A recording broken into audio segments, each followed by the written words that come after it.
All right, so one thing we use here in surveying is use a good bit of trig. It's right angle trig. It's nothing real fancy, but we use some of this. So imagine some of you might have had a bit of this. I hope so. So let's have a look here.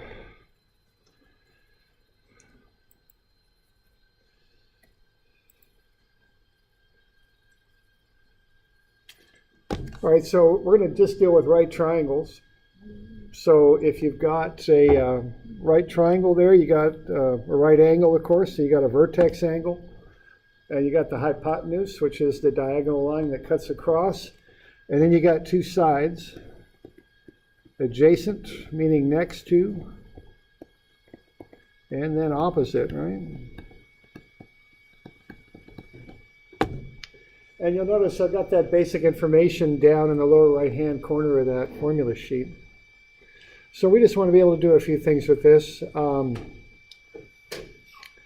First thing we want to do is remember the Theorem of Pythagoras, and that tells us that c squared is a squared plus b squared. Okay? That's the Theorem of Pythagoras. I don't know if I got that on there. Now, sometimes we might have two other sides. We want to find one of the legs. If I want to find, I can find different things here. So, of course, I can take c as just the square root of a squared plus b squared. I could also find one of the other sides. If I want to find a, I got to go c squared minus b squared and take a square root there, okay? In the book, I'm on page 121 is where I'm at. All right. So what if I got a height difference and I've got the hypotenuse? What's the length of that lower side there, A, if I've got that? So if I got 39.00 and I got 15.00, what's that going to be? 36? Right. Yeah, okay. So if someone were to ask you that, you know what you do? You're not looking for the hypotenuse. You're looking for one of the legs there. So you're going to take the hypotenuse and square it, and take away the one leg squared. Take a square root. And what is that? Is that 36? Okay, and how are we going to write out that 36 if we're working for a survey company and we actually got to do that? Yeah, we're going to do two of them, okay? That's how we do that, all right? So a little bit there on right triangles. All right, and this is on page 121 if you got the book. Right now, of course, we do things with angles with trig also, right? So what we do here is if we have a hypotenuse, and let's just say that the hypotenuse has a length of 1. Let's do it that way. If that's the case, there's a direct relationship between this vertex angle and the lengths of the two sides. If the hypotenuse has a length of 1, the opposite side, let's call this hypotenuse angle theta, the opposite leg will be sine of whatever that angle theta is, and the adjacent leg will be cosine of whatever that angle is. That's if the hypotenuse is 1. Right? Now, of course, if the hypotenuse isn't 1, we're good because we can scale everything up. Everything is proportional. What you've got stored in your calculator is all the different sines and cosines for different angles. That's what you can get out of your calculator. Now, if that hypotenuse isn't 1, let's say it's 2, what you would do is scale everything up by 2. Okay, and I guess I got to be careful now. That's 2.00, I guess. Okay. And if it's 457.68, I scale everything up by 457.68, okay? So you can scale this up for whatever length the hypotenuse is. Now that's kind of handy for us because we're going to use a theodolite and turn an angle and we're going to shoot a distance. And quite often what we want to do is generate XY coordinates off of that is often what we want to do.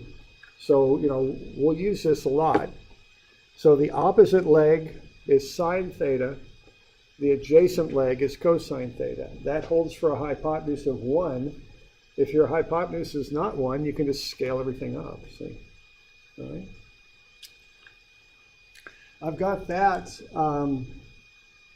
over there in the lower right-hand corner too. I've got a little different form, but that's basically, I've got that information there, okay? So we've got cosine and sine. Okay. Now the other thing we've got is we also have another trig function, okay? And what we've got for the other trig function is called tangent. So if I've got this triangle here,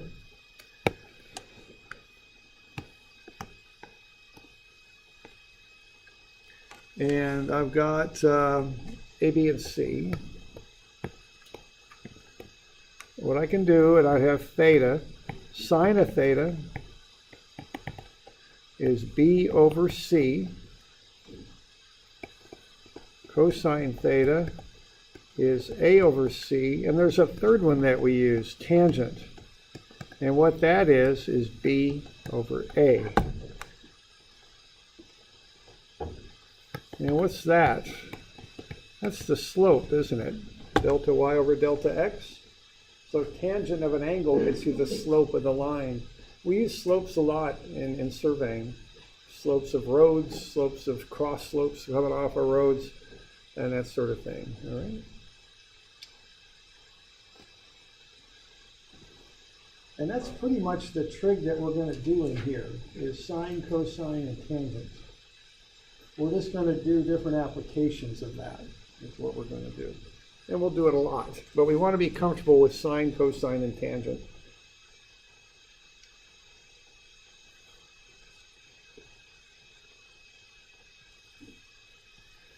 Now, sometimes in this class, another thing we're going to do is we're going to take that triangle that we've been drawing and we're going to draw it differently. We're going to tip it up on its side, because when we start working with a compass and directions, we're going to orient things a little differently. Surveyors do things a little bit different than mathematicians.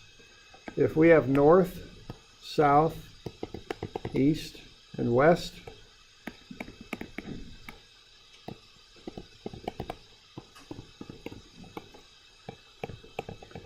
what do you suppose we call 0 degrees if we're surveyors? North, okay, that'll be 0 degrees. So our triangles now, when we do these kind of directional things, are going to be oriented like that. Okay, that's how we're going to orient them. We're going to tip them up vertically instead of horizontally. We'll do the same stuff though. We got to remember that we don't work so much with X and Y as we work with opposite and adjacent. If you just think in those terms, you can tip those triangles up and it's not a big deal. Okay? If you're all with me there. Okay? Okay.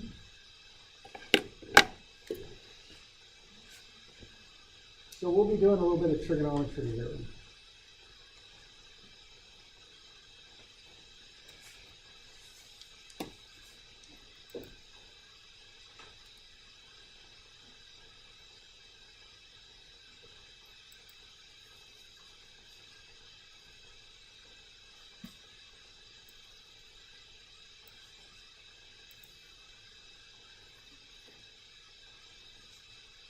All right, now, one thing we use a lot of in surveying is coordinate systems. Okay. What we do, we measure points, and then we take those measurements and figure out coordinates for points. Because to make a map, I want X, Y coordinates. Now, that's gotten a little bit more complicated with some of the more modern types of surveying we do. When I used to teach this class, we considered everything to be a flat plane, and we did a little bit of right angle trig, and that was it. We just worked with coordinates. But with more GPS and things used, we got to start getting to some other types of coordinate systems. First thing to realize is the Earth isn't flat, of course. It's actually not even entirely spherical. It's actually an ellipsoid is what it is. It's like a flattened out sphere. So the Earth is a curved ellipsoid. The position on Earth is found with latitude and longitude. And this is on page 128. Latitude runs north and south of the equator. Latitude lines are parallel to one another. Longitude lines originate at the poles and go from one pole to the other. So they're laid out a little different. Longitude lines are like the segments of an orange. That's what they do to the ellipsoid. Whereas latitude lines just cut straight through. Okay?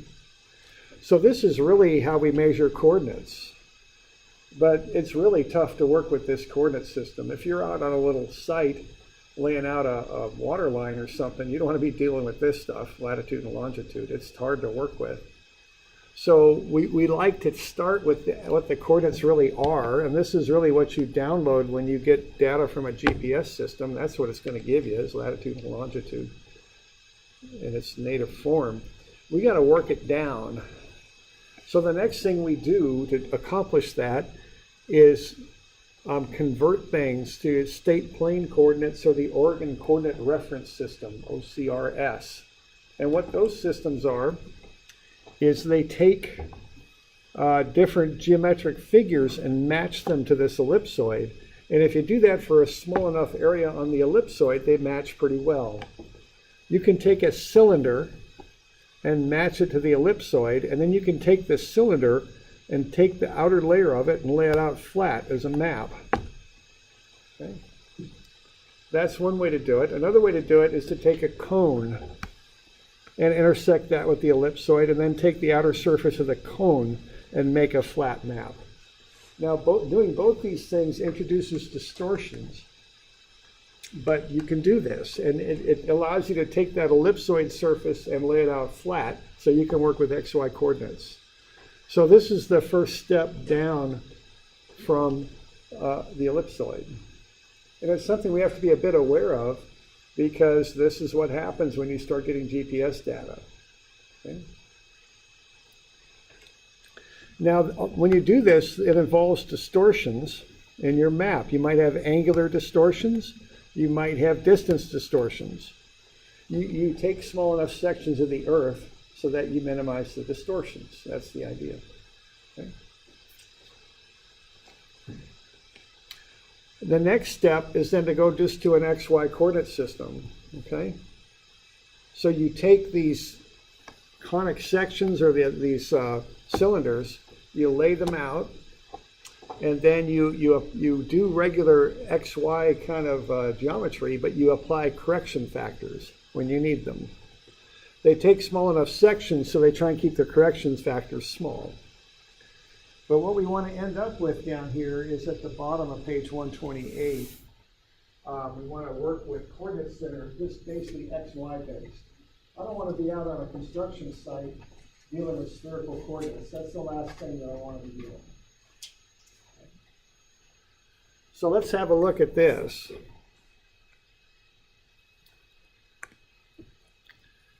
So let's say I've got 2 points, A and B.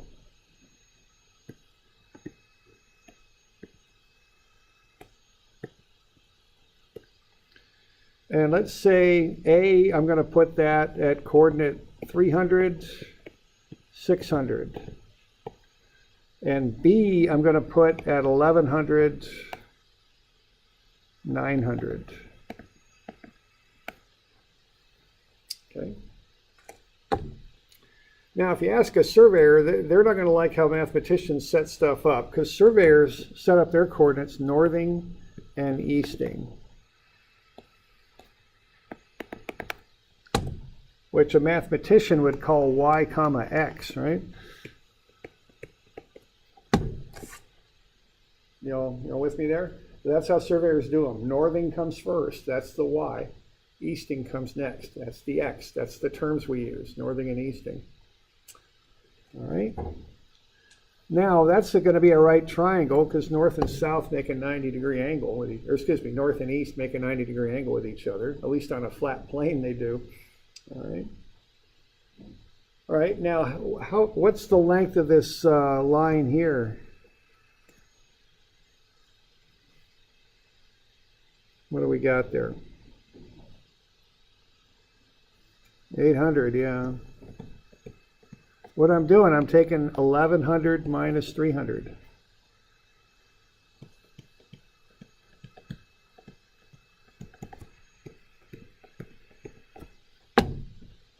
Y'all good with that? And how about the other line? What's that? 300? 900 minus 600?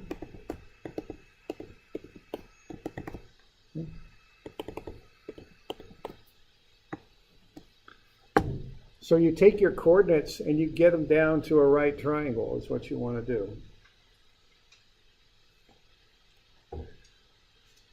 So let's call this point A and this point B.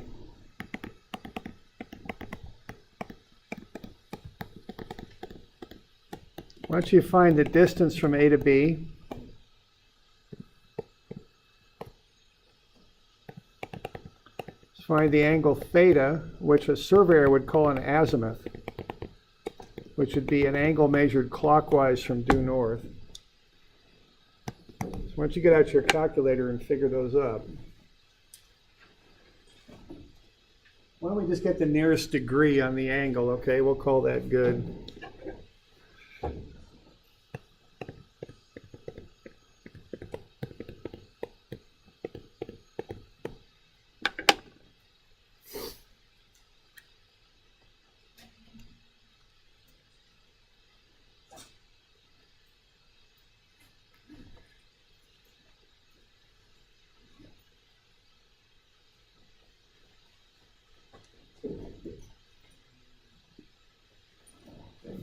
Good idea to bring your calculator to class.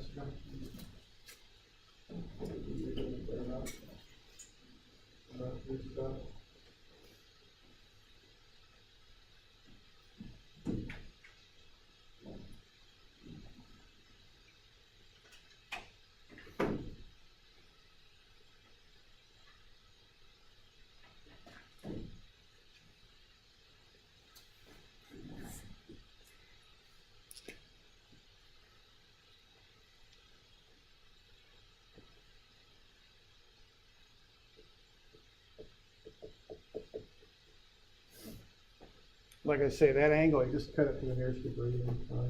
Yeah.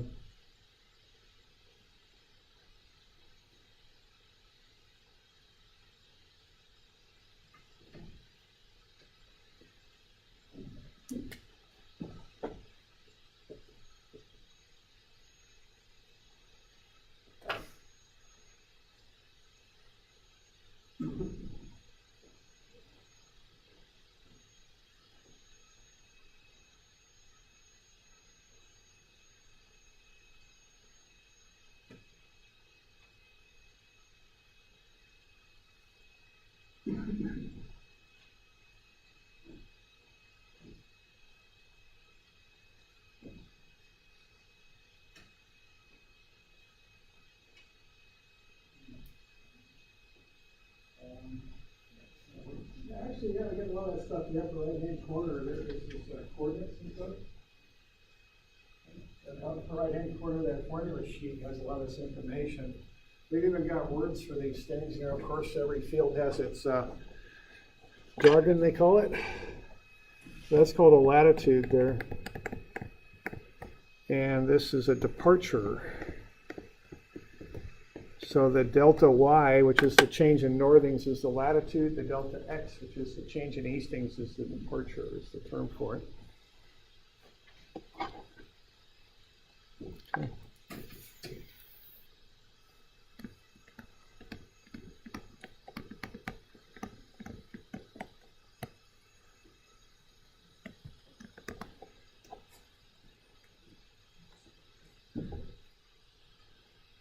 So Theorem of Pythagoras there for the distance.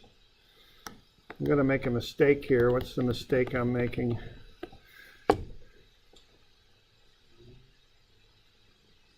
Going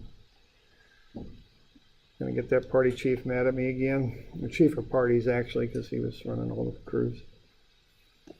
Only measured it to the foot, so 854. That's all we want, okay?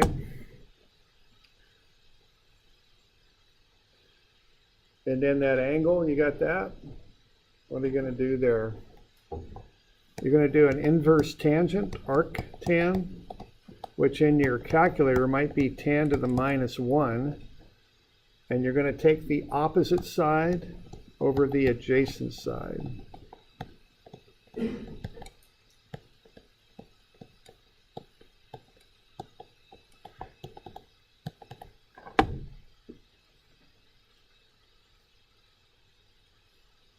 Okay. So whichever button you want to use, just figure it out. Usually you do the division first. So take 300 and divide it by 800. You should get 0.375. And then do the inverse tangent to it. And you ought to come up with about 21 degrees if we round it to the nearest degree. Okay. You all doing okay with that?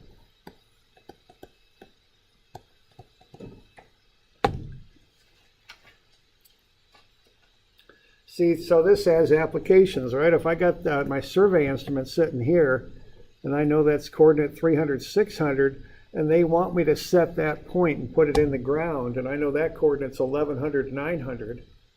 See, I don't have coordinates on my survey instrument. I've got a dial that reads angle, and I can shoot a distance with the laser. So what I'm going to do to accomplish that is I'm going to look straight north, turn an angle right, as we call it, clockwise, about 21 degrees, and I'm going to shoot a distance of about 854 feet, and I'll set that point where I want it to be. Okay. So that's the application of this. Right?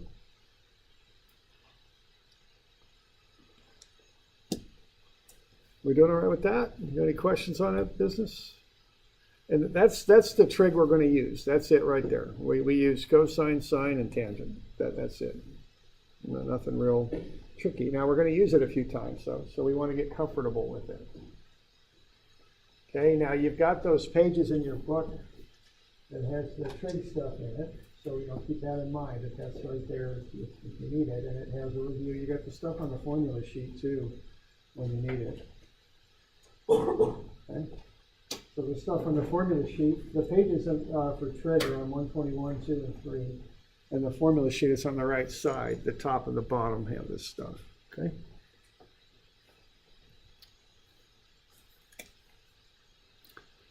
All right, so that's what we call an azimuth, an angle right from due north. That's the term for that. So we good with that? Any questions on that?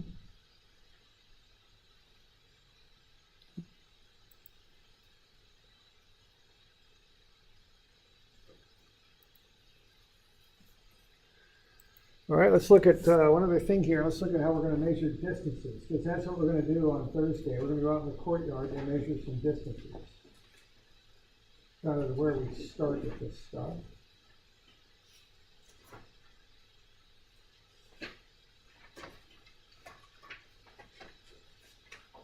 I'm on page 211 is where I'm at.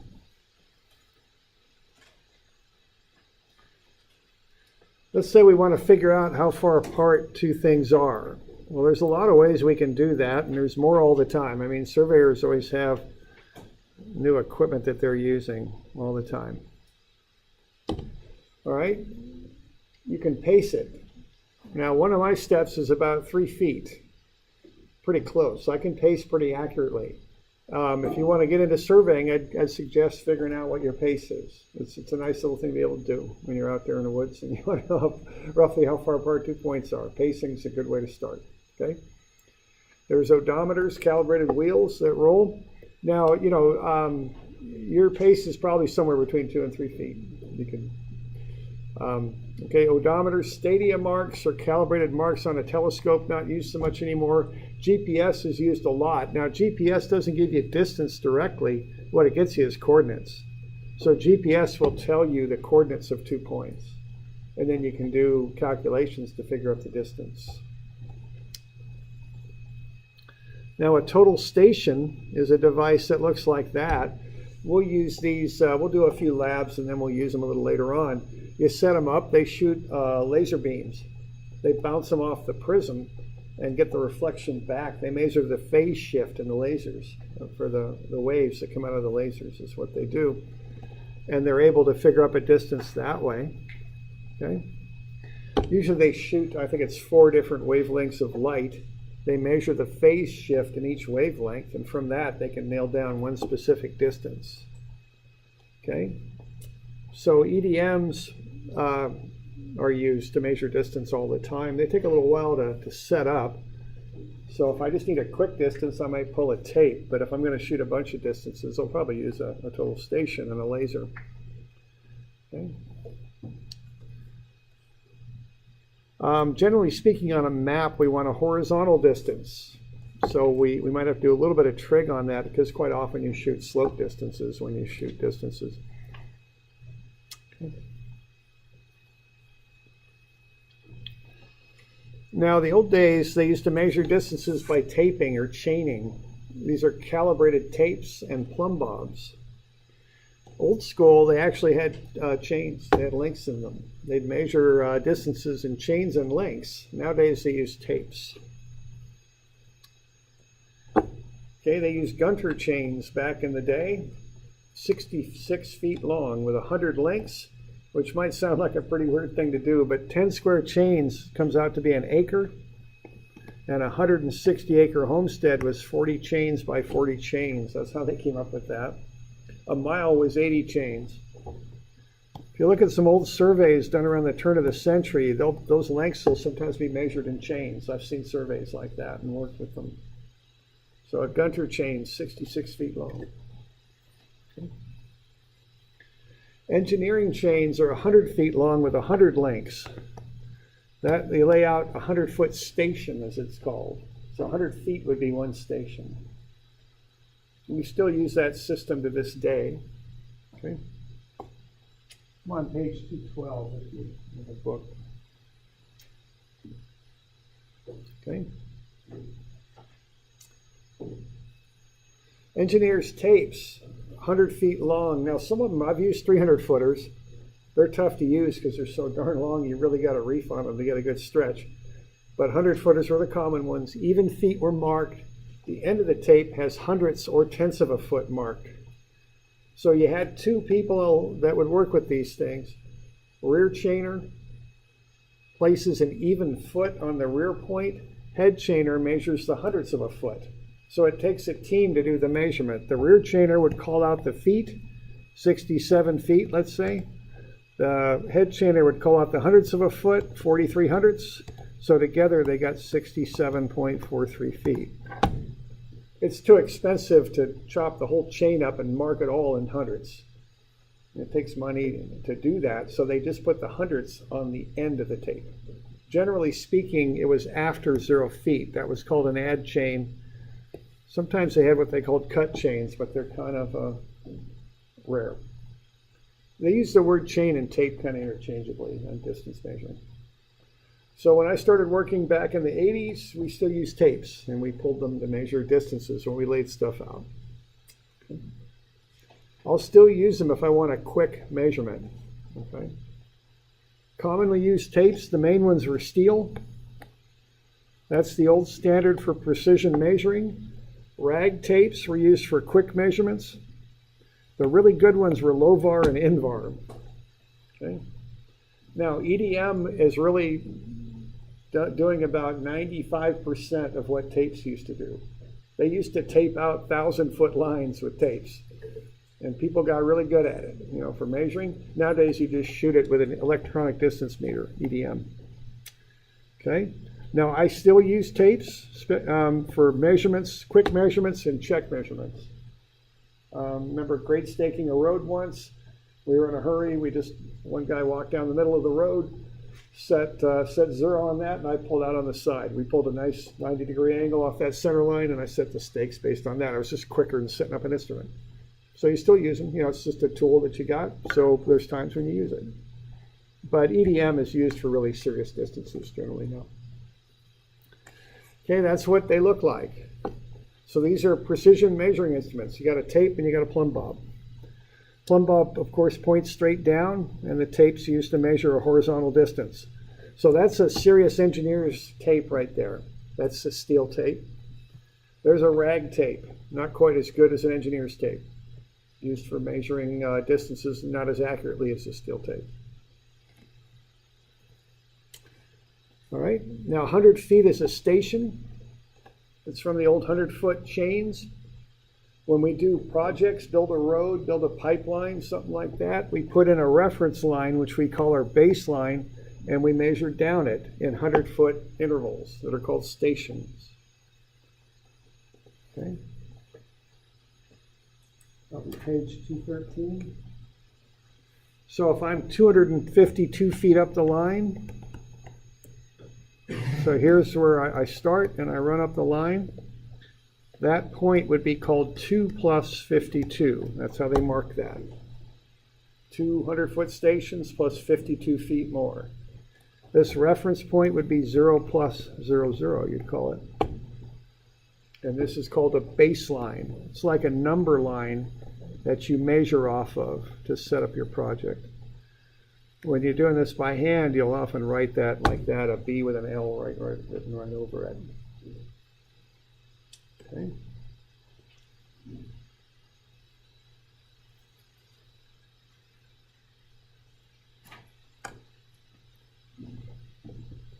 We doing all right with that?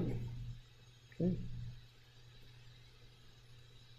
Now, okay, so there's the bit on stationing. Now, it's just a system of writing. So you just want to get a little bit used to it.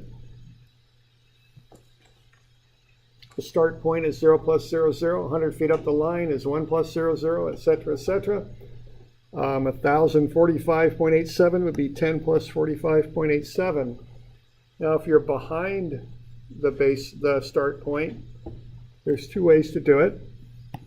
I like this way, 0 minus 46.86. It makes it real clear what you're doing. But that breaks down when you start getting more than 100 feet back behind the line.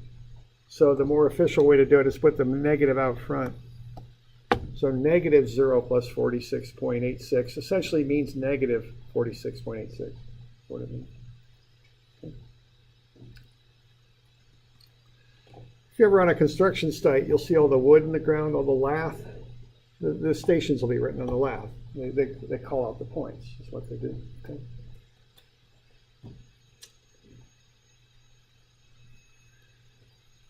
All right, so think of a station line like a baseline, like a number line. So if I've got these manholes, let's say this first one's at station 85.871, and the one before that started at station 01.94. I know the length of the line from one center of the manhole to the next is 83.77 feet. It's just a number line. You just measure off of it.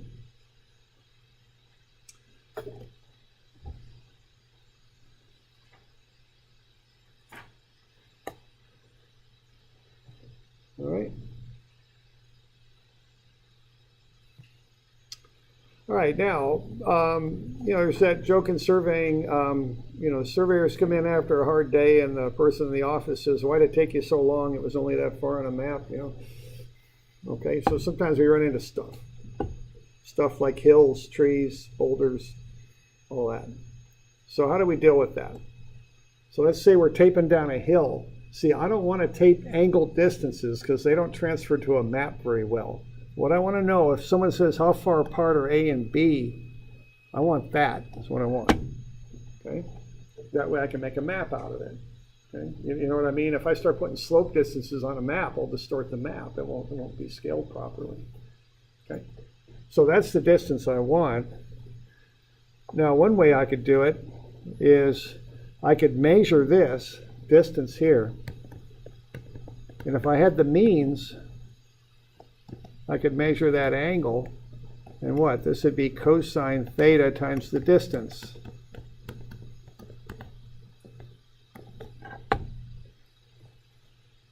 Okay, that's one way to do it, but you need to set up an instrument to measure that angle, so that's not perhaps the most commonly used approach there. But if you had an instrument set up to measure that angle, you could do it that way. A more common way to do it if you got a tape is you break the tape, it's called. Okay? So if you're going to break tape or breaking chain, they call it, what you do is you set at one intermediate point or more if you need them, and you can measure this distance like that. You can measure that distance. So you can cut down that vertical reach.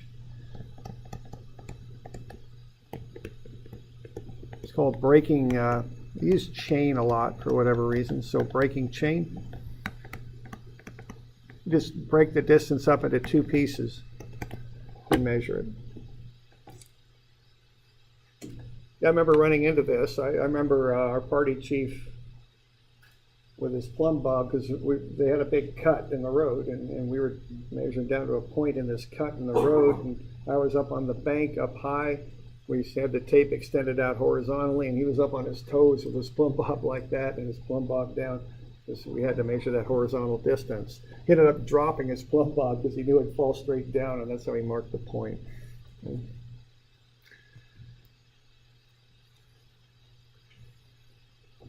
All right, now back in the day when they did measurements, precision measurements with taping, which they don't do so much anymore, they had all these different things that can go wrong with tapes. And this is on page 215. It's not, I don't think it's really that relevant anymore, because if we need precision distances, we don't tape them anymore. We use EDM. But this could show up on a surveyor's exam somewhere, so I thought I'd put it in there. These are just sets of corrections for different situations you could run into if your tape is miscalibrated. The most common one is if it's really cold or hot. Your steel tape will change length. I used to survey in Alaska, so we had to think about this when it got cold. Okay? That can change your measurements with a steel tape. If you don't pull on the tape properly, you won't get a good reading out of it. Okay, and we used to have little things you could hold in your hand to measure how hard you were pulling, and then you get sag in the tape. So you get all these different things that can happen, and what I have there on page 215 is a bunch of correction factors. I very much doubt you'll ever use that in the working world, but it might come up on a survey test sometime. So that's why I put it in there. But let's look at a couple problems that could happen. Let's say we got a big tree or a big rock in the way, right? Now, when you're surveying, you can't, if you got a car in the way, it's in the way. There's not much you can do about it, okay? Maybe you can call it a tow truck, but that might get you in a fight, okay? A lot of times you got to survey through the trees, so you can't just be cutting down all the trees usually. That usually don't work. So you got to go around stuff. So it's very common to be offline. All right, so let's kind of look at that. Let's say we've got a 100-foot tape and we're 2 feet offline. What's the actual distance between A and B? And this is in that little stapled section on the back. I put that in there. So let's figure out what's that horizontal distance. Because I'm pushed 2 feet offline by something. It'd be kind of interesting what we'll get out of this. Because what do we got? Why don't you calculate that real quick? Just take a couple minutes. And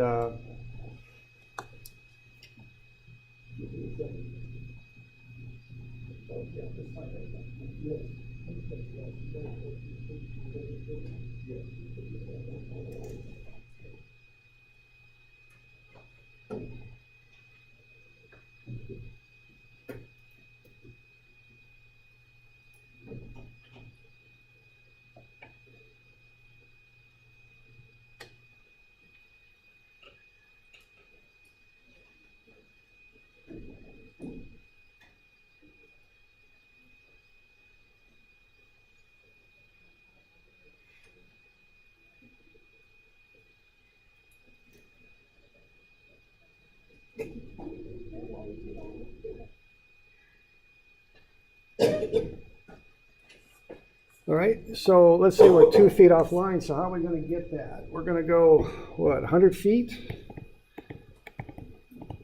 And we're going to square that, and we're going to go 2 feet. We're going to take a square root. Is that what we're going to do? And what do we get out of that? 99.98. Yeah, that's right, isn't it? And that's the right precision on that, right? Now that's kind of interesting, isn't it? Because look at how far offline you are. If you're 2 feet offline, you're going to see that. But how much difference did it make in the actual measurement? 0.02 of a foot, which is hardly, it ain't much. Okay? Now, this is kind of one reason I like surveying, because you're outside and you're working, and you're not breaking your back all the time. You're not beating on stuff with a sledgehammer all the time. You're out in the woods walking around and surveying. But you got to be thinking about this stuff too, and you got to know a few things. See, I can be 2 feet offline, but that doesn't make too bad of a difference in my distance, does it? So if I'm out in the woods, I can string that tape around trees and pull it, especially around brush, and I can pull it as tight as I can, and I won't get a perfect answer, but it won't be bad if I'm a little bit offline. Don't worry about that too much, okay? So there's a good application of actually using math to get to a practical thing I'm using out there, okay? Okay. How about this other one? What are we going to do with this?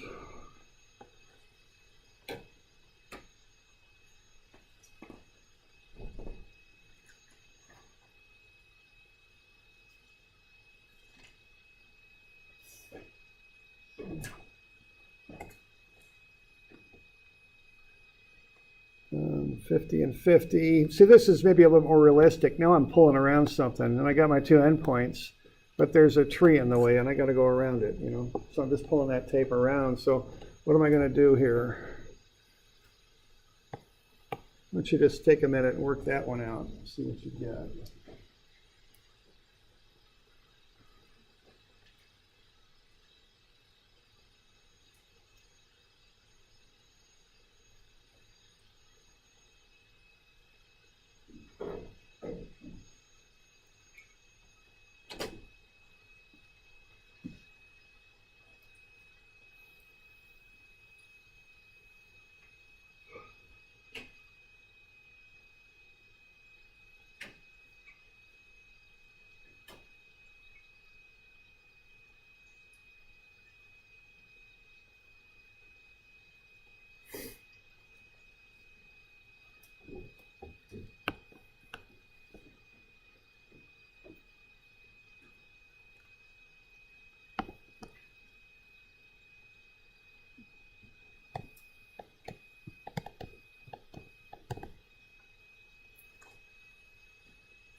Get 99.97, something like that, because we got 2 right triangles this time. Okay.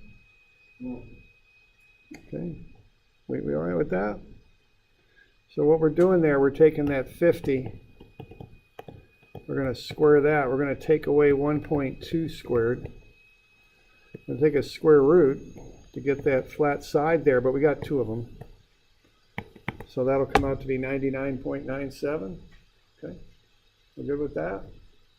And again, see, you're a foot, 1.2 feet offline, but it's only making 300ths difference on length, okay?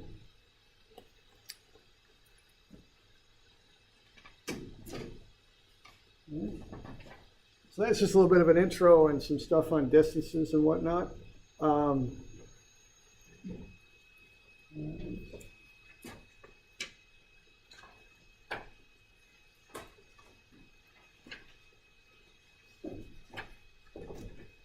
Why don't I get you a bit of homework to work on, and I'll get you the problems out of the book. So this will be due on Tuesday of next week. So how about 149? That's doing coordinates and x's and y's and distances and whatnot. How about 151? That's a little bit of a worksheet on what we went over. And let's get you a couple more of these to do, some little bit of calculations here.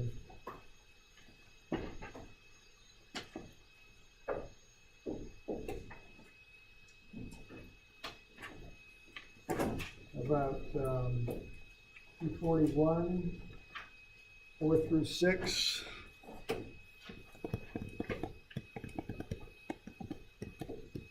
And then 242, 8 and 7 and 8. Okay. And this will be the homework, and this will be due Tuesday, and that'll be the 9th, I think. All right, now one thing I'll mention, we'll go over it now. We're going to do a lab too, all right? So I like to keep the homework in one pile when you turn it in the lab in the other. I don't want them mixed up. They're different things. So kind of get these, staple them together, staple them together when you turn them in. Now we're going to have a lab. We're going to go out and do some distance measurements in the courtyard just to get used to the lab here. So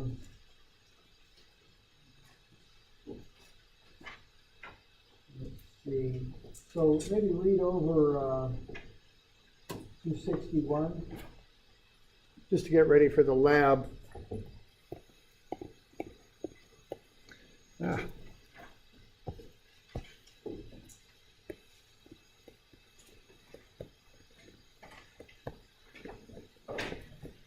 It's not much to it. We're just going to go out and pull some tapes. We'll take the EDM out there and shoot some distances. We might get some handheld Garmin's out there and do some GPS measurements too, and just compare everything just for fun, okay? Yeah. Yeah, those formula sheets. Yeah, you'll get one, a new one when you take a test. I'll get you a new one when you take a test. Okay? All right?